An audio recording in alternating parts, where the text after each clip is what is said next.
mga anak sa panonood ng programang ito. Pinoy ako, Pinoy tayo.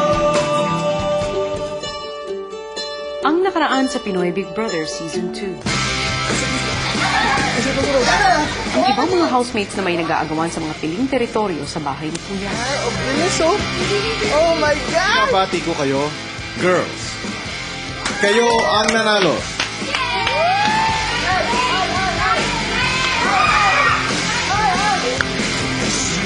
Binabati ko kayo, boys.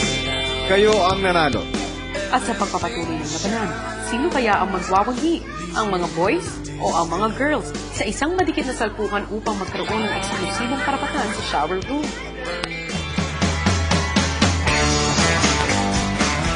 Dikit tayo. Housemates, ang pangatlong laro na paglalaban ninyo para sa pinakahuling luxury space sa aking bahay ay tatawagin kong Dikit tayo. Suot ang mga Velcro suits, magpapataasan ang pagtalo ng ating mga housemates sa Velcro wall. Maaari rin nila itong akyatin para mas mataas ang kanilang puntos. Kung sino man ang grupo na may mataas na combined scores, siyang panalo. Ang premyo para sa grupong ito, sila lang ang makagamit ng shower room. Ang matalong grupo ay gagamit naman ng batalan.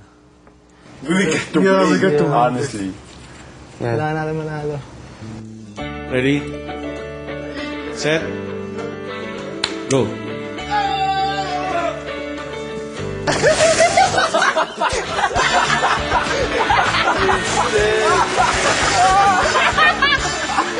Bawat housemate binigyan ng 2 pagkakataon sa Velcro wall.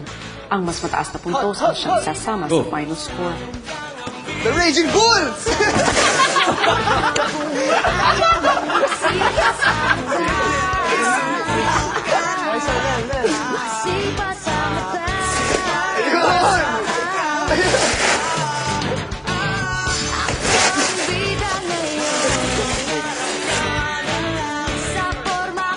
Andale. Wow.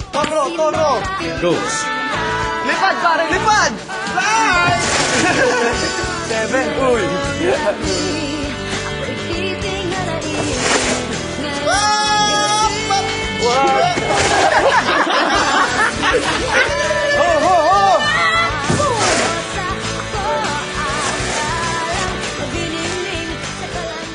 Boys, ang inyong nakuha total score ay 38. Bravo. Sumunod naman ang girls sa pagsasagawa ng Velcro task.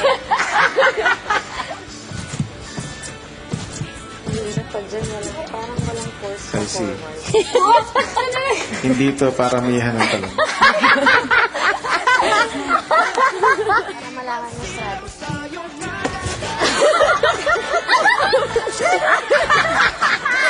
Akyat. Subukan mo umakyat. Sige, go, Sarsi. Makikiri ba? Makikiri.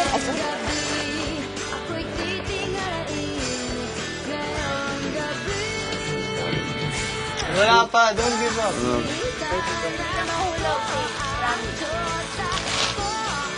Tinuro kaya sa kanila ba?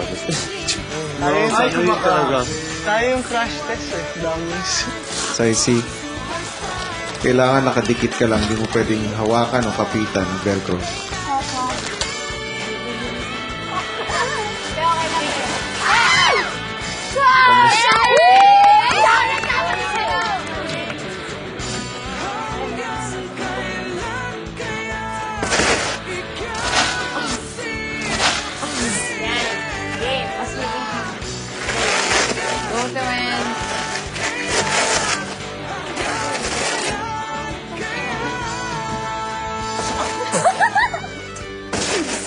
Nice! Ikaw ang pinakamataas kang.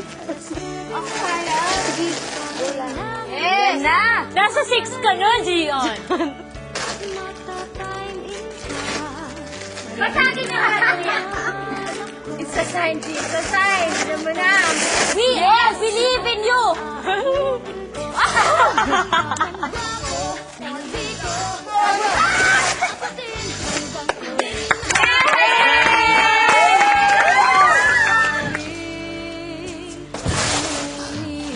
Okay, kamay.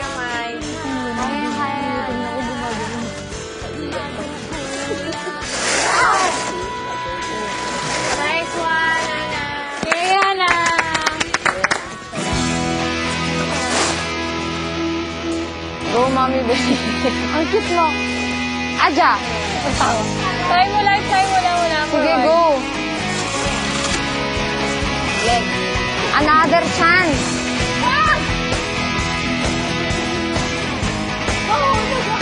7 to tie, 8 to win.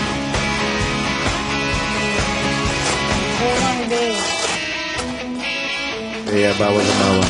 Kaya bawal humawa. Hindi ako papaya, girl. Lumaligo tayo sa batalan. Go, akyat! Akyat na, go, akyat!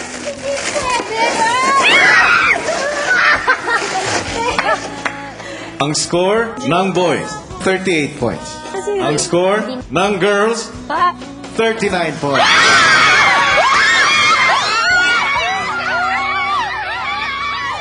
Pero, sandali, housemates. Dahil may violation. Ito ay si Beatrice. May bawas na 1 point. Ang girl. Pero, ang housemate na nakaabot sa pinakamataas ang gagamitin natin na tiebreaker. Ang pinakamataas na naabot ng boys ay 7. Nakuha ng girls, 10 points. Boys, pagmula ngayon ay maliligo kayo sa batalan. Matapos ang laro, nag-enjoy ang mga girls sa kanilang pribilehiyong gamitin ng shower.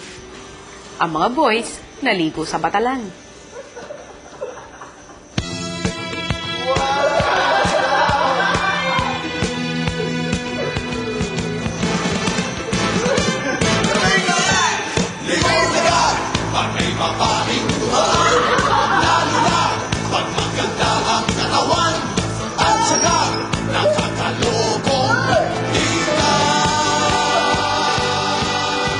Hello Philippines and hello world! Ramdam na nga ang paghihiwalay ng mga boys and girls sa loob ng bahay ni Kuya.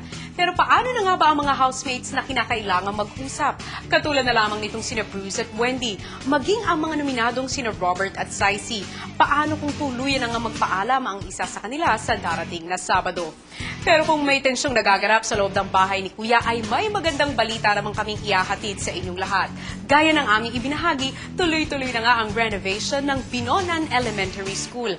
At dahil sa ating tulong-tulong na paglikom ng pondong ito, naging inspirasyon ang ating bayanihan para tuluyan ng tumulong ang mga mamamayan sa pagpapagawa ng abang paaralan. Samantala, tuloy-tuloy pa rin ang paglalagay ng pader sa pagitan ng mga babae at lalaki. Kahapon nga ay natunghayan natin ang pagkakaroon ng eksklusibong teritoryo na panglalaki at pangbabae lamang.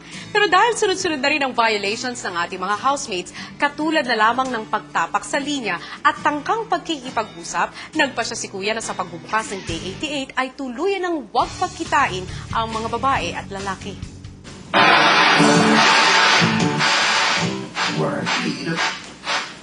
Unang ginising ni Kuya ang mga girls.